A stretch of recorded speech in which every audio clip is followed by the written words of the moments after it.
Hello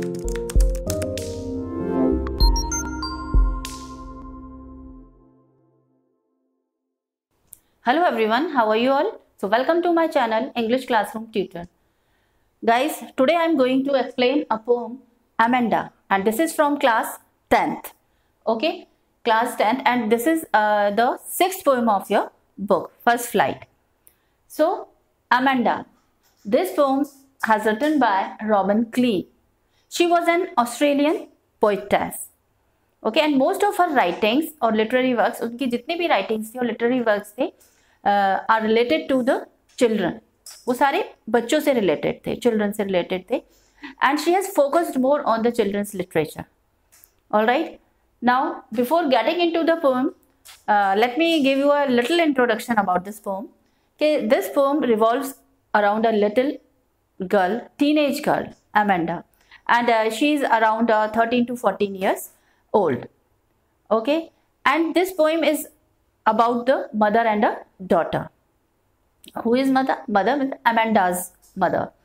Okay, so in this age group means teenager में जो teenage group के जो बच्चे होते हैं, तो in this age group they dislike parents whatever they say. मतलब उनके पेरेंट्स उनसे जो भी कुछ कहते हैं उनको पिन पॉइंट करते हैं या फिर कुछ भी इंस्ट्रक्शंस देते हैं तो दे डिसलाइक. ओके, और वो हर चीज़ के लिए अपोज करते हैं कि नहीं ऐसा नहीं है और मानते भी नहीं हैं. तो in this poem you will relate to yourself. आपको लगेगा कि ये तो हमारी ही स्टोरी है, ये हमारे ही बारे में बात हो रही है. Okay, so now let's getting into the pome Amanda, and in this, first of all, I'm going to read this. Don't bite your nails, Amanda. Don't hunch your shoulders, Amanda. Stop that slouching and sit up straight, Amanda. Okay, आपको लग रहा होगा कि इस पे don't का use हो रहा है, मतलब कुछ इंस्ट्रक्ट किया जा रहा है अमेंडा को. Okay, so in this stanza, Amanda's mother is pointing out of her mistakes. ठीक है, उसकी मिस्टेक्स को पॉइंटिंग आउट कर रही हैं, and she is trying to make a better person. Okay, so now and the Amanda reacts to be getting irritated. उसको लगता है, she feels that she is controlled, कि उसको कंट्रोल किया जा रहा है, या शी मतलब हर लिबर्टी इज लॉस्ट, उसकी जो freedom is cartel, you can say, कि उसकी जो लिबर्टी है या जो आज़ादी है या स्वतंत्रता है वो छिन गई है. Okay, so she is not feeling good. So now see, so Amanda's mother said, don't bite your nails, Amanda. कि Amanda अपने nails मत bite करो. Don't hunch your shoulders. Hunch means होता है bend down, मतलब अपने shoulders को bend करके ऐसे झुका कर मत बैठो. Amanda, stop that slouching. Slouching कहते हैं sit lazily. Sit लेजीली, कि स्टॉप दैट स्लाउचिंग, कि ये जो एकदम लेजीली और लेजी की तरह बैठी हुई हो, stop that and sit up straight. Sit up straight मतलब बी एक्टिव और स्ट्रेट होकर बैठ जाओ Amanda. Okay, in this stanza Amanda's mother उसको इंस्ट्रक्ट कर रही हैं कि तुम stop doing these certain things, कि इन सब चीज़ों को करना तुम बंद करो. Alright, so now see, you can see here कि after these 4 lines there is 3 lines are here and it is closed with brackets. तो जो जितनी भी lines इसमें bracket में close हो रही हैं, now I am going to telling you कि what is it. इसको हम कहते हैं interlude. अब interlude क्या होता है? Original feelings of a person, जो actual वो सोच रहा है. Okay, so you can see in this poem there is a 2 word. एक यहाँ पर तो क्या था कि उसकी मम्मी उसको इंस्ट्रक्ट कर रही है कि ये चीजें मत करो, और इसमें क्या है वो, यहाँ this is her imaginary word. ठीक है, she is far away from the reality in these 3 lines. वो मतलब she is not paying attention to her mother's words. ठीक है, और वो अपनी ही दुनिया में मग्न है, इमेजिनरी दुनिया में. नाउ व्हाट इज दिस, उसको हम कहते हैं इंटरल्यूड. इंटरल्यूड का मतलब होता है original feelings of a person. Okay, तो यहाँ एक्चुअल वो ये सोच रही है, she is not paying attention this कि what was mother saying. Okay, now see there is a language emerged see. Language कहते हैं मतलब बिल्कुल पीसफुल या काम और काफी वाइड। इमर्ल्ड सी, इमर्ल्ड कहते हैं ग्रीनिश सी। इमर्ल्ड क्या होता है एक्चुअल में? स्टोन होता है, राइट, इमर्ल्ड स्टोन। तो वो बिल्कुल उसकी तरह ग्रीनिश सी है वहां पर। वेयर द सोल, सोल कहते हैं अलोन, अकेला। Inhabitant is me, me is refer to Amanda.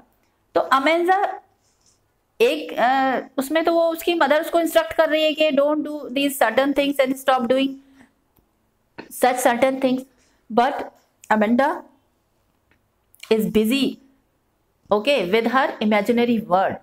उसने कहा कि यहाँ पे मैं क्या हूं, एक इमर्ल्ड सी है, यहाँ पर एक ग्रीनिश सी है, ठीक है, काम, पीसफुल, ओके। और where the soul inhabitant is me, और जहां पर मैं ही केवल एक अकेली रेजिडेंट हूं। इनहेबिटेंट वहां रहने वाली, सोल मतलब अलोन, मैं ही एक अकेली रहने वाली हूं वहां पर। अ मरमेड, और मैं क्या हूं? मैं मरमेड हूं। तो मरमेड क्या होता है? मरमेड यू कैन से कि जिसका जो डाउन पार्ट होता है वो बिल्कुल like a fish, it looks like a fish, but the upper part is like a human being, human की तरह ही होता है, आपने देखा होगा। तो वो अपने आप को मरमेड बताती है इन दीज लाइन्स कि आई एम अ मरमेड, और वहां ग्रीनिश सी है एंड वहां की मैं ओनली अलोन, एक ओनली वन रेजिडेंट हूं। ड्रिफ्टेड ब्लिसफुली, ड्रिफ्टेड कहते हैं मूविंग स्लोली स्लोली, मैं blissfully, joyfully, blissfully means joyfully, मैं पानी में उस ग्रीनिश सी में बहती जा रही हूं, driftfully, okay. So in this stanza you can say कि यहां तो वो इंस्ट्रक्ट कर रही है बट अमेंडा का ध्यान नहीं है कि उसकी मदर क्या कह रही है, okay. So now see the poetic devices used in this, okay. First of all we see the rhyming scheme, Amanda A and B and this A. तो राइमिंग स्कीम क्या हो गई?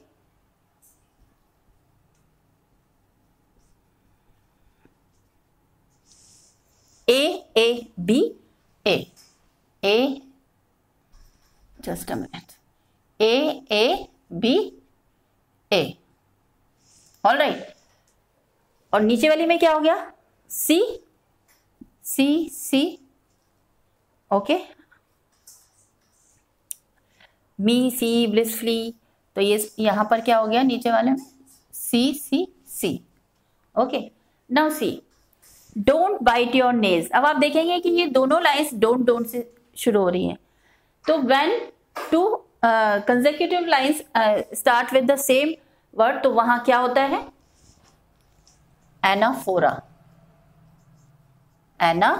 This is the poetic device, okay, इसके लिए। And the repetition is also there, you can see Amanda,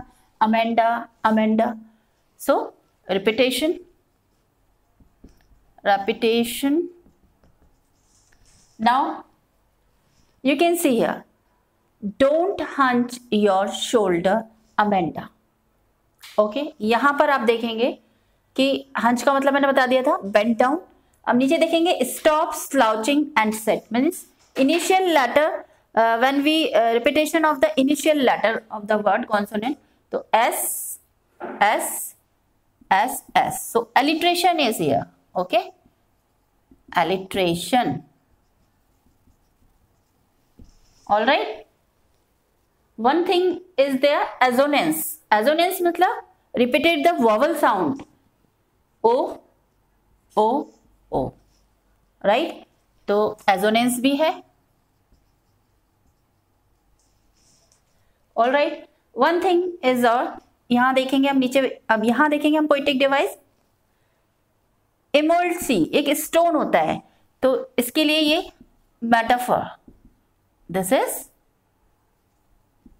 metaphor, right. और metaphor कहां है बताइए? Mermaid,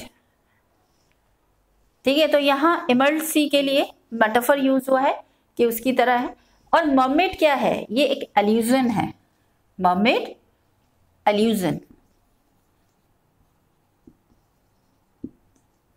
okay, so illusion is a device, ठीक है, जहां पर लगता है कि मर्मेड है, एक्चुअल है नहीं वो, ठीक है, तो वहां इल्यूजन है, it's a device of illusion. Okay, so this is the 2 stanzas. Okay, now see the third.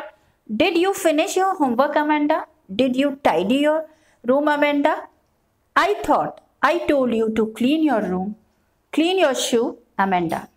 In this में अब again she is pinpointing और nagging कि did you finish your homework, Amanda? क्या तुमने तुम्हारा homework finish किया? Did you tidy your room? क्या तुमने अपना रूम है जो उसको क्लीन किया? टाइडी मतलब क्लीन करना, Amanda. आई थॉट, मैं सोचा आई टोल्ड यू, और मैंने ये भी कहा था तुमसे क्या करने के लिए, to clean your shoe, Amanda, तुम्हारे शू क्लीन करने के लिए मैंने कहा था. तो यहाँ पे भी जो राइमिंग स्कीम है इसकी, did you finish your homework, Amanda, this is A, this is also A, this is B and this is A, same as the first one. Okay, A B A, all right. So और इसमें भी देखिए आप assonance भी है यहाँ पर, यहाँ पे भी देखिए डिड, ये 2 लाइन सेम वर्ड से हमारा स्टार्ट हो रही है, तो इसलिए यहाँ पर भी एनोफोरा है. रिपीटेशन भी है क्योंकि Amanda like that. Okay, now again in this stanza Amanda is in her imaginary word. All right, कि उसकी माँ ने उसको इंस्ट्रक्ट कर दिया था कि शूज रखे हैं या नहीं, ठीक है. After that again she is not paying attention to her mother, है ना. Now see what is this in her imaginary word. I am an orphan roaming the street. I pattern soft dust with my hushed bare feet. The silence is golden, the freedom is sweet. So in this, now she is thinking that I am an orphan. मैं एक orphan हूँ, मतलब एक अनाथ हूँ. Roaming the street, जो गलियों में या सड़कों पर घूम रही हूँ. I pattern soft dust with my hushed bare feet. और मैं पैटर्न कहते हैं कुछ भी जो पैरों के जो निशान बन जाते हैं, सॉफ्ट डस्ट की जो स्मूथ और सॉफ्ट डस्ट है उसके ऊपर, विद माई हस्ट कहते हैं बिल्कुल शांत, without making any noise. Okay, bare feet, मैं अपने नंगे पाँव से उस धूल पर, सॉफ्ट डस्ट पर अपने पैटर्न बनाती हूँ. द साइलेंस इज गोल्डन, और everywhere is silence there, तो वहां पे बहुत शांति है. तो कहती है साइलेंस क्या है, इज गोल्डन. गोल्डन का मीन्स क्या है यहाँ पे, silence is golden and freedom is sweet. Golden means कि साइलेंस उसके लिए बहुत प्रेशियस है, because she is totally fed up of her mother's instructions. वो बहुत ज्यादा फेड अप हो गई है अपने मदर की इंस्ट्रक्शंस से, तो अब उसको क्या चाहिए, शांति. तो इसलिए वो कहती है कि मैं कहाँ हूँ, मैं एक ऑर्फन हूँ और मैं स्ट्रीट में घूम रही हूँ और अपने नंगे पैर से अपने उस पर पैटर्न बना रही हूँ. और साइलेंस क्या है, एकदम गोल्डन है, बहुत प्रेशियस है उसके लिए, ठीक है. Silence is precious and the freedom is sweet. और जो उसकी लिबर्टी है, जो उसकी क्या कहते हैं, स्वतंत्रता है, मतलब यहाँ पे in these lines nobody is there to control her. यहाँ पर कोई भी उसको कंट्रोल करने वाला नहीं है और उसको पूरी लिबर्टी है, पूरी आज़ादी. इसलिए वो कहती है कि जो फ्रीडम है वो कैसी है, स्वीट है. उसको अकेले रहना, स्वतंत्र रहना अच्छा लग रहा है. Now see, don't eat chocolate, Amanda.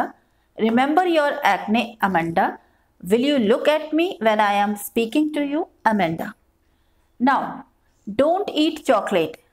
Here again she interrupted और वो instruct कर रही है कि Amanda, don't eat chocolates. chocolate मत खाओ. Remember your acne. acne हम किसको कहते हैं, pimples. pimples. You know very well कि this is the problem of each and every teenager. Pimples की प्रॉब्लम सबकी होती है, ठीक है. तो इन दिस एज ग्रुप जो एक्ने है, पिंपल्स के लिए सब परेशान रहते हैं, ठीक है. तो कहते हैं Amanda, will you look at me, क्या तुम मेरी तरफ देखोगी, when I am speaking to you, जब मैं तुमसे बात कर रही हूँ. Even she doesn't look at her mother.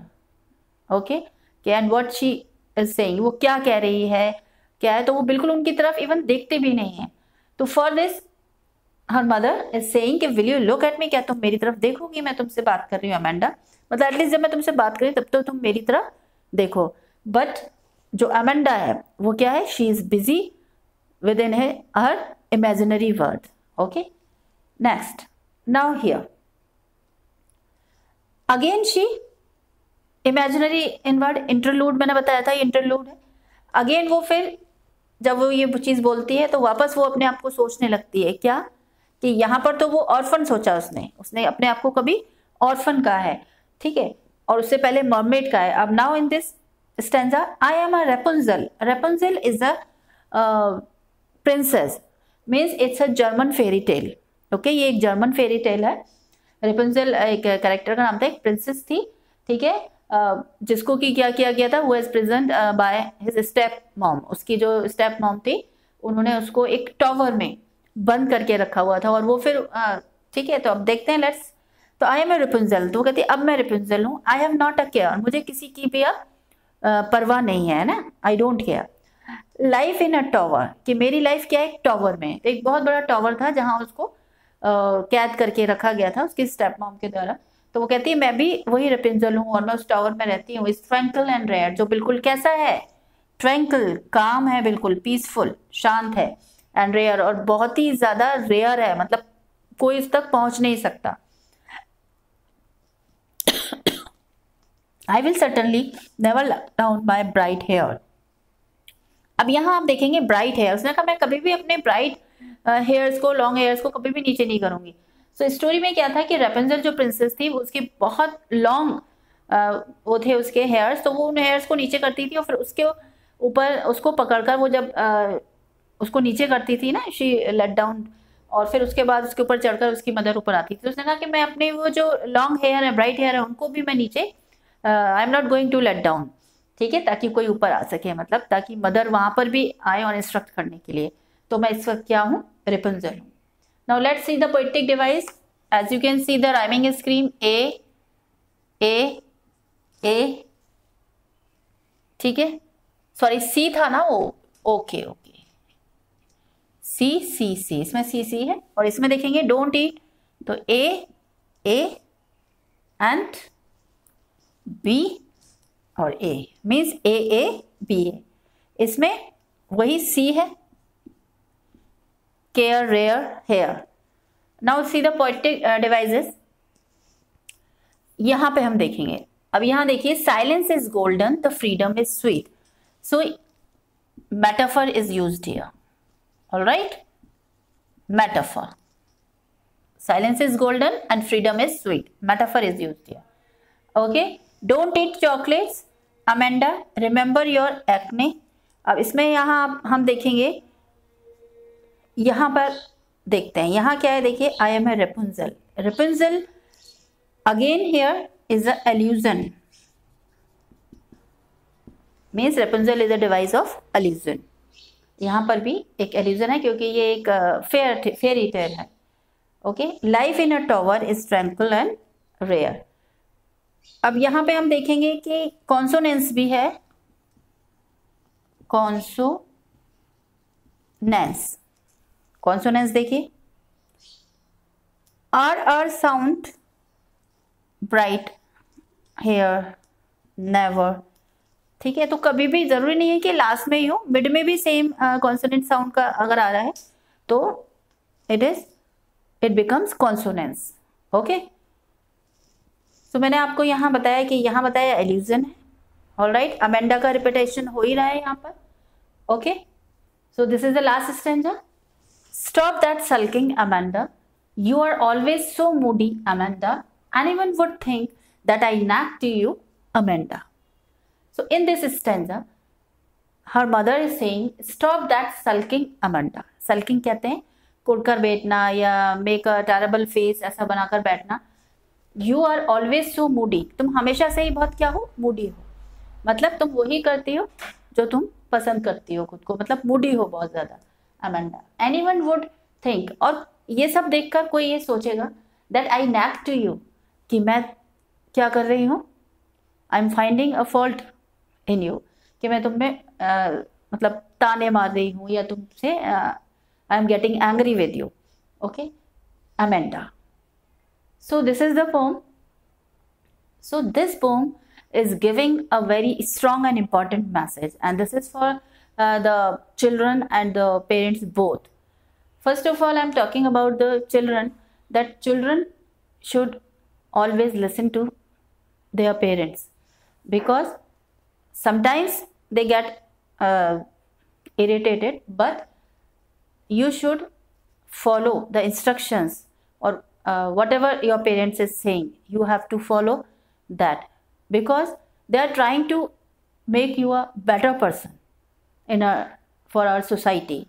Okay, because we live in this society, and in society means the society expects from us to follow some certain code of conduct, कुछ social code of conduct हमें जो होता है, और specially for the girls कि how to talk, how to behave, how to love, how to sit, ये हमें बहुत ज़्यादा फेस करना पड़ता है. तो we have to follow this. And for the parents, that too much control over the children and their activities, कि बच्चों की एक्टिविटीज़ पे ज़्यादा कंट्रोल करना. तो मेक देम डे ड्रीमर, उनको डे ड्रीमर बना देता है. जैसे कि हमने इस पोम में देखा कि वो ध्यान ही नहीं दे रही है और वो अपने एक इमेजिनरी वर्ल्ड में है, राइट. तो उनको बिल्कुल डे ड्रीमर बना देता है, मतलब उनको रियलिटी से दूर ले जाता है. So and this is the pome. So that's all for today. I hope you are liking my explanation. So please comment in the comment box. So till then, goodbye.